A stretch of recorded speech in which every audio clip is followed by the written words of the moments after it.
All right, thank you for joining. My name, like I said, is Chris Peterson, and I am one of the BPMA board members for event programming. For those of you that are joining us for the first time and have not been to a BPMA event before, we are one of the premier product management associations in the country, based out of Boston. Really what we're looking to help people do is transform their product management careers and help them get to where they're going. We do that in a couple different ways. One is in events such as this one that you're attending right now. Another one is through our content, our blog, and the communities that we run. And then the third piece is our mentorship and jobs programs. So if you want to be a mentor or a mentee, you should certainly check out our website to see what we have to offer there. Similarly, we have a fairly curated jobs board where the jobs that are posted typically are the hiring manager is a member of the community. So you have a little bit more of an in than you would just on a normal job site. But that's BPMA and what we do. We can't do any of this without the help of our sponsors, one of which is actually our speaker today. Immersion will be speaking in a moment on a pretty cool topic on harnessing product thinking, which I'm excited to get to. Please have a look at our sponsors and what they can do for you, because they're all somewhat related to the product management sphere and helping with our mission of getting people where they want to go in their careers. We've got a few more people showing up here. And then the last note that I'm going to throw out there is make sure you continue to check out what other events we have coming up. We've got a diversity, equity, inclusion event coming up in early December, which I think is going to be very interesting. We've got some survey data that we ran internally with companies across Boston, specific for D&I in product management on December 8th. And we also have our January and February events already posted on the site. So give those a look at some point. But with that, we're going to stop my bit and hand it over to David Bonney from Immersion, who's going to be our speaker for the day. Thanks, Chris. Let me quickly get my screen here.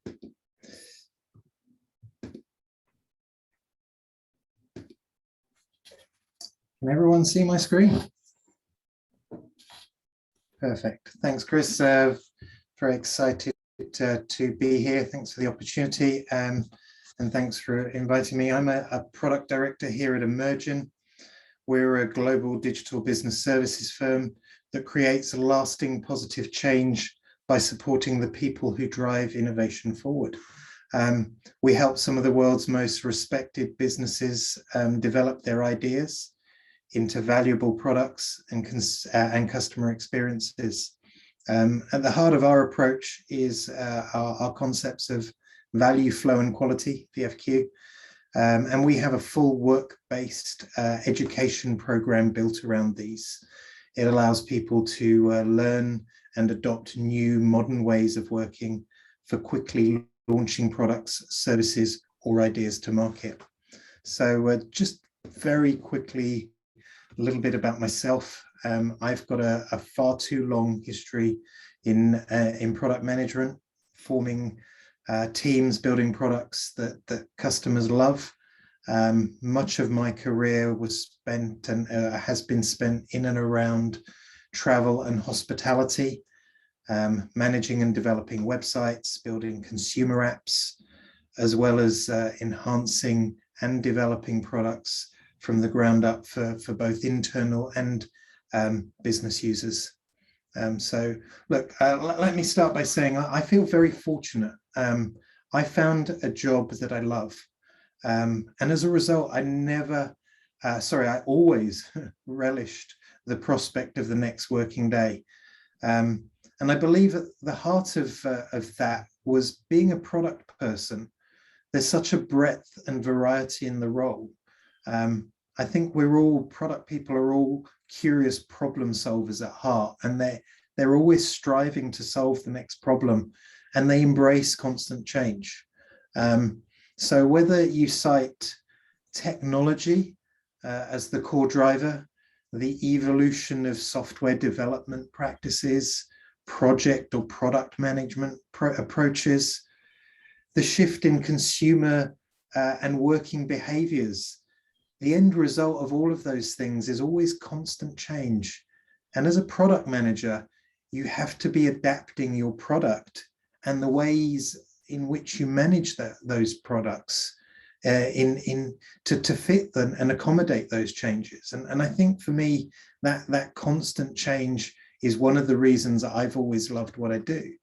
And equally for that reason, I, for one, can't think of a more exciting time to be in product management.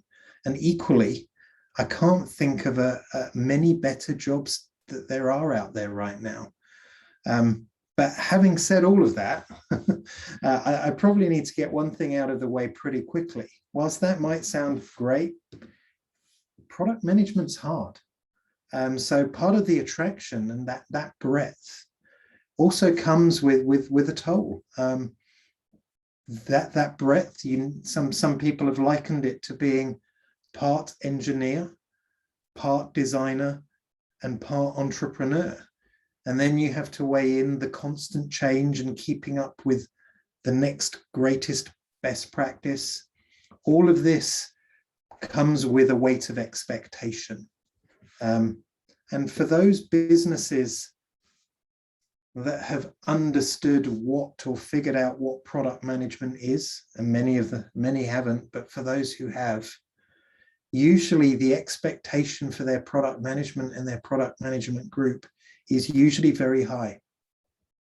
Most organizations that have embraced or are embracing product management have been through or are in the midst of some sort of change that's being driven fundamentally by technology.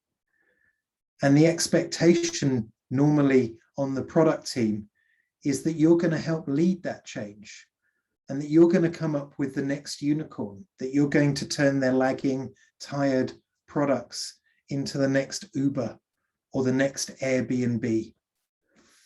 Now that sounds exciting, but as we know, the reality is considerably more difficult than the dream.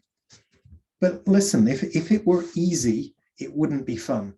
So look, I'm going to spend the next 30 or so minutes talking to you a little bit more about the role of product management and providing a few tips on how to ensure that you keep your mindset positive so that you can enjoy the stimulating challenge rather than think of this as an overwhelming slog.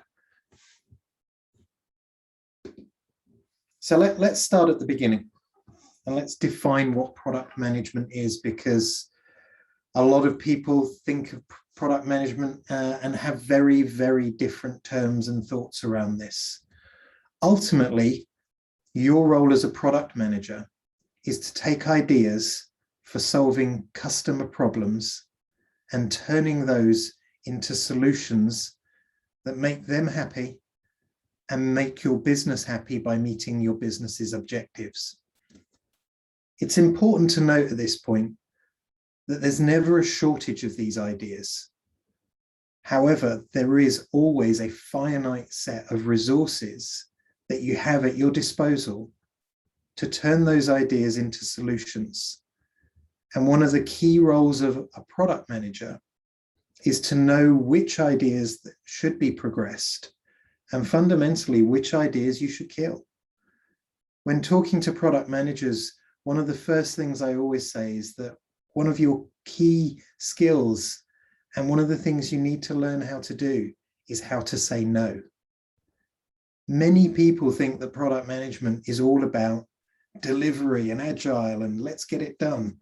And look, don't get me wrong, these they're important aspects of the role. But in my experience, and what we find here in our engagements at Emerging, is that where it starts to go wrong is determining what ideas to progress. Far, far too many bad product ideas are progressed, and there is far too little scrutiny or structure placed on whether an idea should progress at all. So as a product manager, a good product manager, you should be looking first and foremost to validate these three core questions here. So is the product that you're trying to build or the idea you're building for, is it desirable to your customers? is it viable? Is it going to make your business money? Is it going to meet your business objectives? And does your business have the expertise, the knowledge, and the resource to be able to build this product?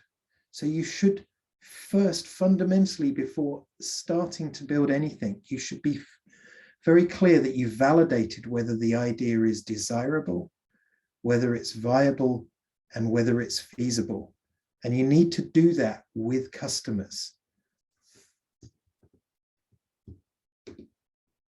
Now, if you don't believe me, listen to a quote from the late, great Clayton Christensen. I'm hoping, particularly given the audience and where you're located, that you all know who Clayton Christensen is. If you're not, then I suggest you go on the internet after this and research. He was not only a guru of a great guru of product management. He was based at the Harvard Business School, and he was cited as having one of the most influential ideas of the 21st century in his idea and further book, Disruptive Innovation. So I think he was well qualified to talk about product innovation, and any trip to the internet will give you a whole raft of video snippets on his thoughts around product management. But I picked this one out here. And if you follow this through, he goes on to say that by the time you add this up, 3/4 of the money spent in product development investments results in products that do not succeed commercially. That might sound like a staggering figure, but those are the numbers. So I guess the question we need to ask ourselves is, why is this happening? And what can we do to change this?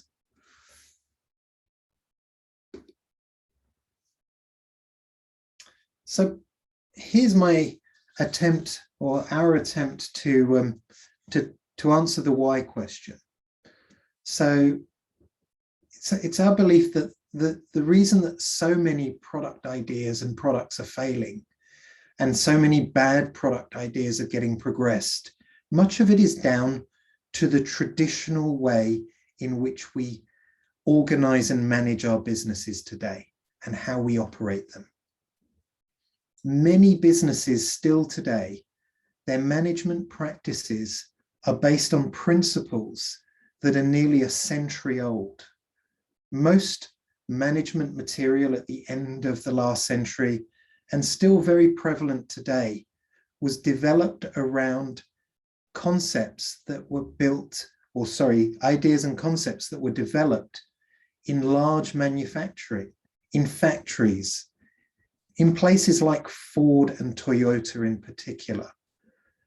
Those ideas were centered around organizing by function, governing around annual planning cycles, and the need to have and lock in long-term forecasts.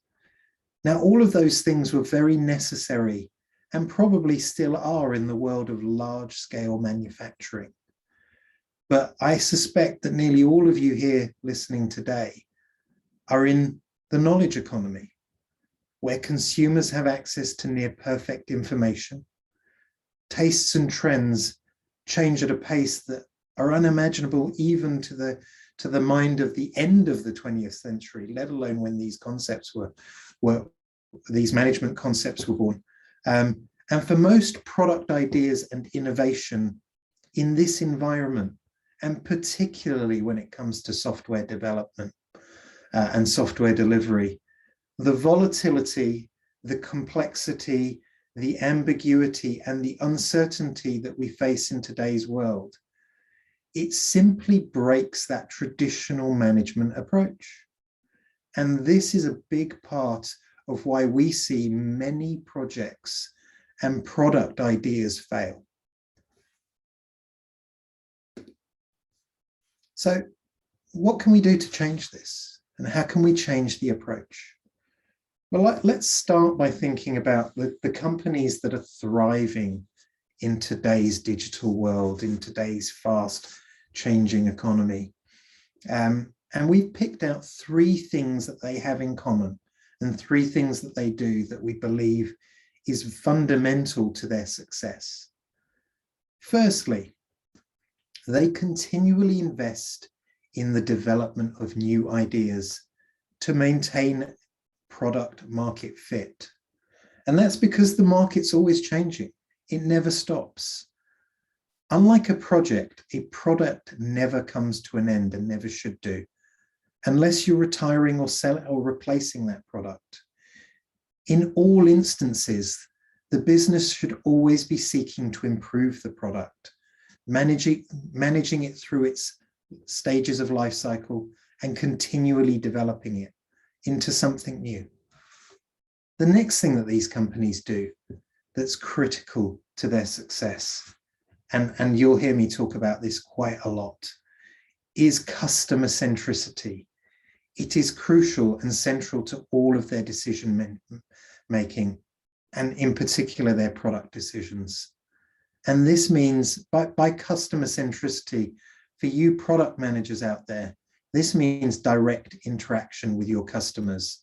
No proxies, direct interaction with your customers. I'll come on to talk about this a lot later, but one of the first questions I ask whenever I'm interviewing for a product role is, when did you last speak to your customer? And if it wasn't recent, and if it's centered in some sort of language like, oh, I speak to the sales guys who speak to the customers, that's a big red flag. You need to be speaking to your customers and building a strong, empathetic relationship with them. And then finally, the third thing that they do is they focus on their talent, and they employ the right talent. And they ensure not only that that talent has the skills, but they focus on mindset. Mindset is really important. You need to have the right mindset aligned to those skills. So what do I mean by mindset? It all starts with mindset. Mindset is your attitude. It determines how you're going to tackle a situation, what you're going to say, and how you're going to say it. I mean, this topic is really, it's very topical at the moment, this subject, sorry. And there's lots of literature out there that I would encourage you to go and interact with and read if you can.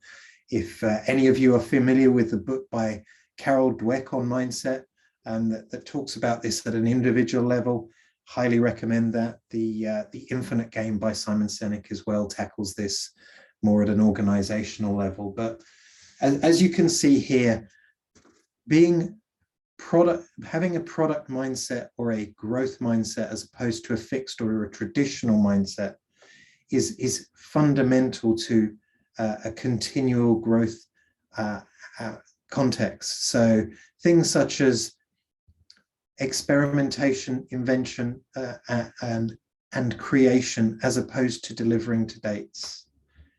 Challenge the status quo continually, not do as you're told. Embrace change, don't resist change to standards. Be customer-centric, not solution-centric. Continuously improve your workflow. Don't just take and follow the prescribed workflow. Work in cross-functional teams, not organizer in silos. It's absolutely critical. I'm not going to read through the whole list there, but mindset is all about driving towards a discovery and a growth mindset, as opposed to a traditional project fixed or plan-driven mindset. So the pressure is on you. You know what you need to do. You need to take your ideas to market in the fastest possible time frame that have the greatest chances of success by building products that customers love. But how are you going to go about this? Most product managers have a tool bag of techniques that they use, and I'm sure you should be familiar with many. The better product managers use these in context, in the operating system, possibly within the product lifecycle. But the very best do all of this and they focus on developing their product thinking, continually developing their product thinking through a product mindset. I just want to take you through what this really means in practice. When I started in product management, this phrase, "you are a conduit between the business and technology," was very prevalent. It was almost the prevalent phrase for product managers. But now we know that you're not the conduit between the business and the technology. You need to be the owner of the product strategy. So you're not passively receiving requests from a business stakeholder or going through a list of features that the business is asking you to deliver. You're engaging with your colleagues in the business, and when they have an idea, you rigorously challenge and question those ideas and assumptions behind them so that you know that that idea is worth progressing. And you don't simply intuitively or instinctively try and solve a problem. When faced with a problem, you have a systematic way for dealing with that. You have a framework, and then you find the logical connection between those problems so that you can start to form the patterns and find the connections. And then finally, you don't just focus on the immediate deliverable or focus on what your CEO or your chief marketing officer happens to have dreamt up the weekend before. You determine whether the idea that they have fits within your strategic plan and your roadmap, and you become the owner of the strategy. So you are not working in a feature factory where all you're doing is working through a backlog of ideas that have been given to you. You have a strategic framework that you're working through and delivering against that. But how do you get there? So I'm just going to give you 5 tips to help forge and maintain a product mindset.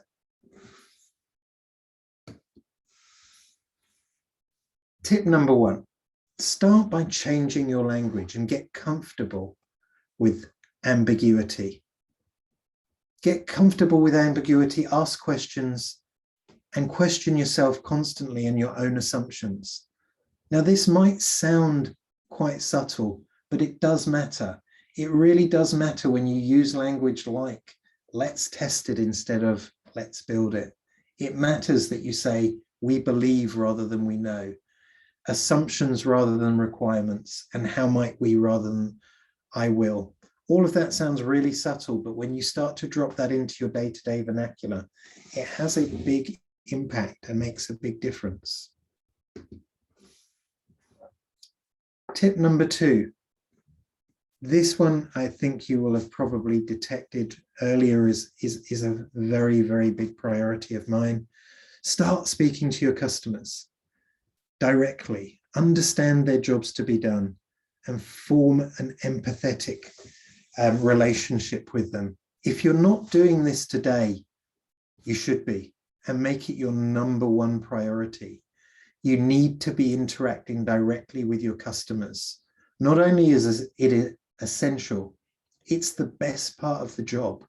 There's nothing better than interacting with a customer directly and hearing about things that you never thought.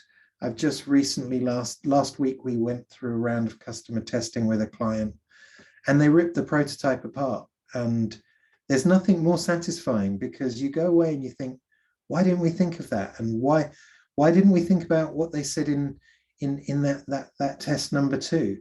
And the reason for that is you get invested in your product. You have to get out there, and only your customers will tell you these things. There is nothing more stimulating than getting out and directly talking with your customers. So as Steve Blank says, there are no facts inside the building. Get the hell outside.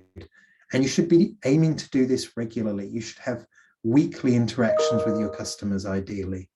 And again, if you're not familiar with jobs to be done theory, watch the Clayton Christensen video on this. It's called the milkshake video. Quick a quick search on your browser will bring this up. But this is really, really essential. And finally, do it yourself. This is not the job of your UX team solely. It's not the job of someone else or your delivery function or your sales team. You need to be getting out there and directly interacting with your customers. If you don't understand your customer intimately, you won't be able to build products that they love. That's just a fact. Okay, tip number 3.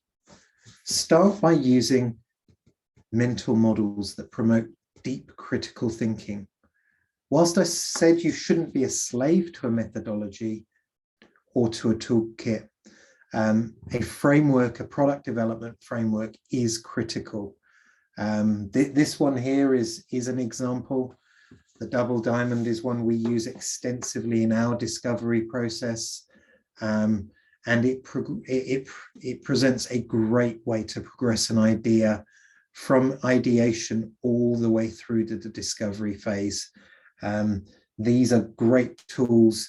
The 5WH model at the bottom again is a great tool for trying to get to the root of understanding why you want to build a product or what something is for, or for visioning. All of these tools, there are a raft out there. I'm not suggesting that these are the only two. These are 2 examples, but having a good tool bag is absolutely essential when tackling problem solving. So please make sure that you get out there, you speak to other product managers and understand what they're using in their product development frameworks. Tip number 4, start by focusing on outcomes, not output. Get comfortable with metrics and make sure you are really clear about your product goals. If you don't have product metrics, you need to establish KPIs for your product.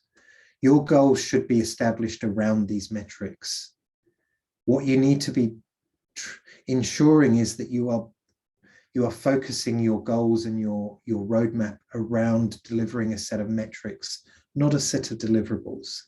Then you can progress an idea and ensure there is a clear goal in mind, as opposed to just building something. I would advocate test and learn cards so that you can set hypotheses and test your hypotheses, establish these, decide your desired outcome, determine how you're going to measure, and then test. These again are just, there's an example here. There are many different examples we could pull out. The most important thing here though is be driven by the metrics, not by deliverables. And this really comes back to that piece on the mindset slide. Drive through goals and metrics, not through outcomes. And then finally, and by no means last, you know, for most of your stakeholders, what they are going to be looking for is an outcome-driven roadmap in most cases. However, as a product manager, my tip for you is, if you're going to be the owner of that roadmap and that vision, make sure you build on strong foundations. And in order to build on strong foundations, you need to start by having a really clear vision and a clear understanding of what your value proposition represents for your customer. I've been in many organizations where they've had great product teams. They've known how to manage backlogs, and they're going through a raft of features. They've got agile down to a pat. They know how to prioritize. But when asked why they were actually working on any one of their given items, they couldn't tell me why. And the reason was they didn't have a well-articulated vision. And for many organizations, you might think that sounds crazy, but even in successful companies, many of these products were developed many years ago. It was an entrepreneurial idea, and there was probably a clear vision at the time, but the world's moved on, and that vision, those goals haven't been kept up to date, and there's now no longer a clear understanding of where the product fits, what the value proposition is. There's probably a raft of competitors in the marketplace, and a new vision and a new value prop has never been developed.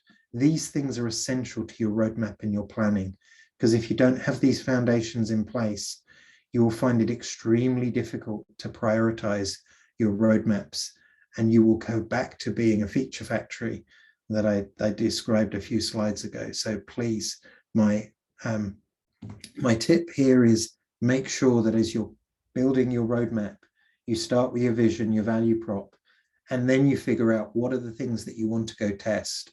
Who are you building for? What are your goals and your metrics? And then how are you going to test those through hypothesis-driven and experiment-led development? So, in summary, the job's a hard one, but developing a product mindset is something that you can learn. It can be taught, and it gives you a huge advantage. It's not just theory, though. You learn through doing. This is not theory. You have to put this stuff into practice. The more you do, the more confident you get. Read more, immerse yourself, get yourself onto chat groups, make sure you subscribe to as many organizations such as this as you can. Sorry, Chris, but this is a great example. And forums like this are a great example. You should see yourself as a lifelong learner and be curious. Who's doing it better? Who's doing it new? If you have that mindset, you'll go a long way. Remember to have a drive to create products that customers love, no matter what the obstacles along the way. This stuff is hard, and it's never as they say in the textbooks. And when you get back to base in the real world, there are always commercial things and things that are driving priorities. You need to ensure that you can get these obstacles out of the way and still build in the right way. And my final tip is embrace failure. See that as an opportunity to learn. Failure is not a bad thing. We learn far more from the things that went wrong than we ever do the things that went right. And I'll leave you with this final quote as we're coming up to Thanksgiving. I thought it was appropriate to choose somebody in American sport, of course. Look, all of this stuff is great in theory. And there's, in theory, no difference between theory and practice. But in practice, there is. So what I mean by that is, I can give you these tips, but what I would encourage you to do is take these ideas and put them into practice and test them yourself. If you don't believe what we're saying, put it into practice and see what works for you, what doesn't work for you, and adapt. If it's not working as we've said, then go find another theory and adapt it, but at least give it a try. Don't maintain the current status quo. Okay, thank you. Any questions? Thank you. Yep. So if you have a question for David, just go ahead and put your hand up inside the app, or you can just type your name into the group chat on the Zoom, and we'll use that as a way to sort of order the questions.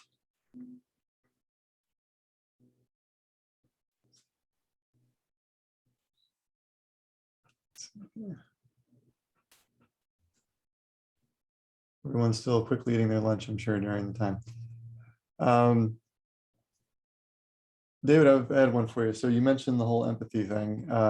It's something I harp on a lot with my prior team. I'm kind of curious to get your expanded thoughts on, you know, it's very important, but I think it's also something that's hard to tell, like, be empathetic. You can't like tell people to be empathetic, right? Like there's sort of this desire that has to come from it. What have you found works best in sort of like getting people to open up on that dimension? The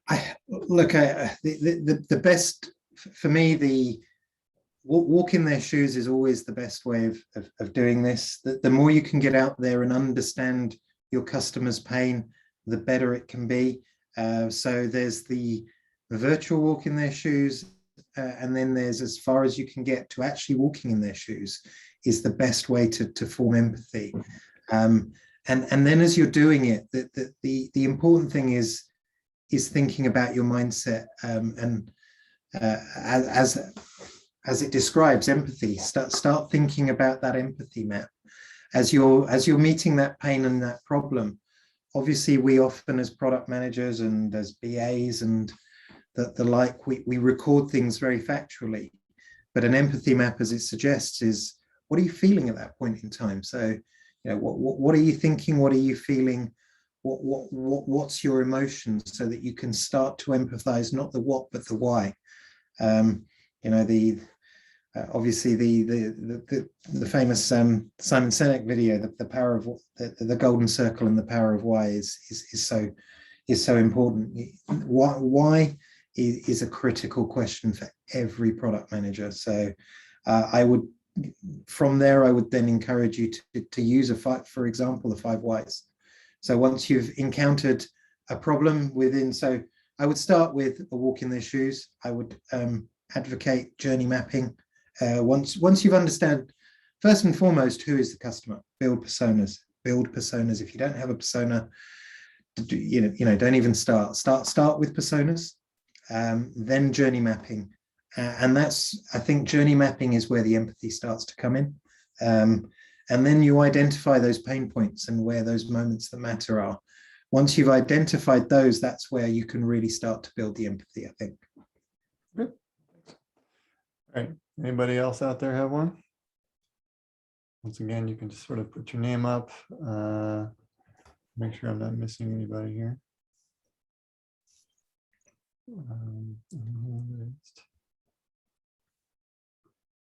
Oh, Mr. Robbins. Thanks, David. Really good presentation. What I have found over the years is some customers or some customer bases are easier to reach out to and work with than others. You know, do you have tips on for people in general on, you know, when there's that chasm between the business and the customer, whether it's, you know, because of a sales model, you know, especially as Yeah. things move online, it's harder to actually reach your customers. You know, thoughts for people on that? Yeah, no, that's a great question. In fact, one of the clients I'm working with right now is in that space, funnily enough, where they're in a fairly regulated industry, and reaching out to customers is difficult and challenging. So here would be my tip. You still want to do that, but your chances are you're going to have to do that on a much more infrequent basis. So I think I would still encourage the teams to use all of the principles that you would normally want to in terms of engaging regularly. So you still want to be building your personas and your journey maps and your empathy maps. But what you then need to do is you need to build up your validation of those things in more infrequent steps. And what we found was using proxy customers to help along the way. So we broke our program and built out a prototype, and we had a series of proxy customers who were internal users, never ideal, but they helped enormously, who were proxying as those customers. And then once you've got something significant enough and built up enough as a package to go then talk to and ideally have customer testing sessions, once you've got something more significant, then usually they are receptive to that. Now, obviously, you need to think about how you pitch that idea to them, and you probably will need to be much more formal in that plan. So you're laying out what it is you're doing, and you might need to have a more formalized rhythm than you might ordinarily want to in a really agile environment.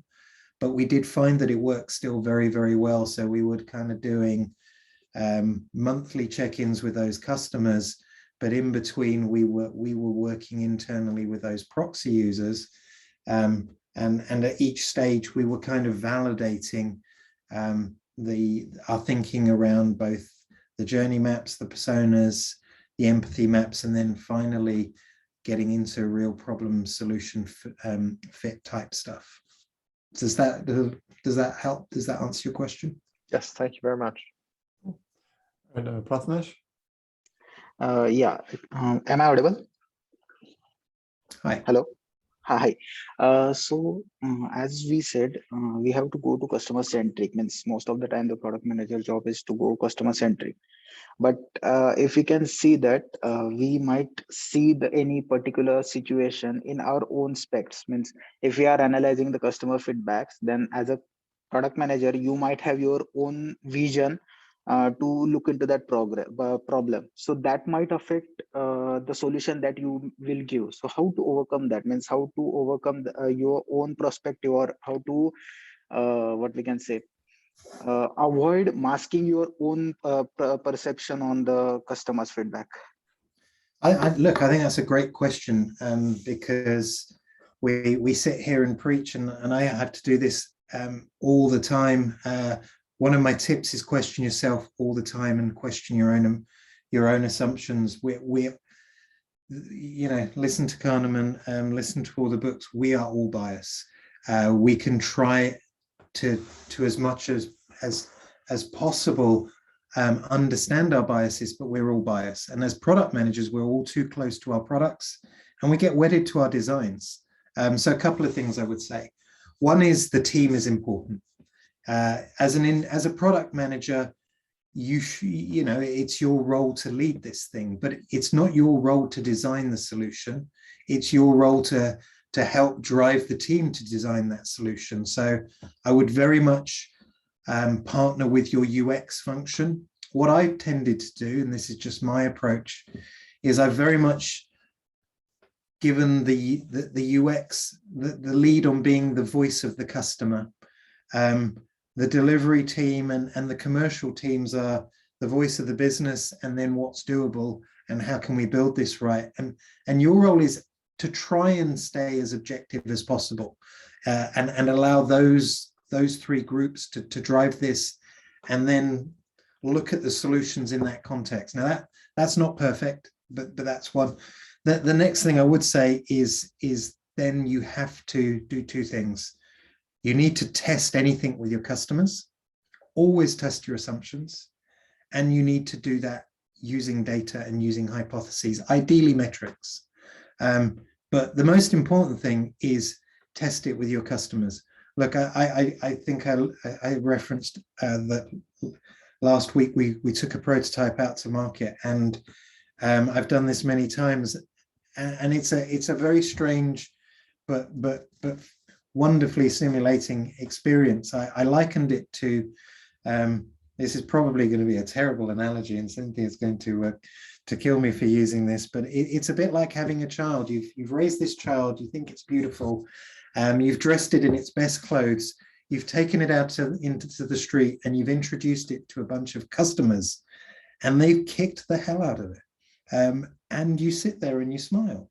And that's what taking a prototype to market often is, because as you've said, your ideas are very bedded in what you think the customer wants. I guarantee there will be at least one thing that you didn't think of. More than likely, there'll be a number of things that you didn't think of. And the stimulating thing is you come out of there thinking, why didn't I think of that? And how are we going to solve for that? And how are we going to make the solution better? How are we going to design through that? Because you won't stop, you'll find a solution. But the most important thing ultimately for combating it is you put it in front of customers before you launch it. Thank you. Cool. All right. David, do you have another question, or is your hand still up? Sorry, my hand just, I guess, is still up. Permanently curious. Okay, anybody else have any questions for David? Going once. All right. Well, I think with that, we will call it a wrap. I'd like to thank David for joining and giving that awesome presentation, sticking around for Q&A. Thank you. Obviously, if you guys want some more information, you can see David's emails there. And feel free to subscribe to Emergent's list there as well to get more content from David and others in a similar vein. So thank you guys much and appreciate your attendance. Sorry for those of you that got a little bit hung up by the Eventbrite outage. You made it through anyway. And we'll talk to you soon. Thank you.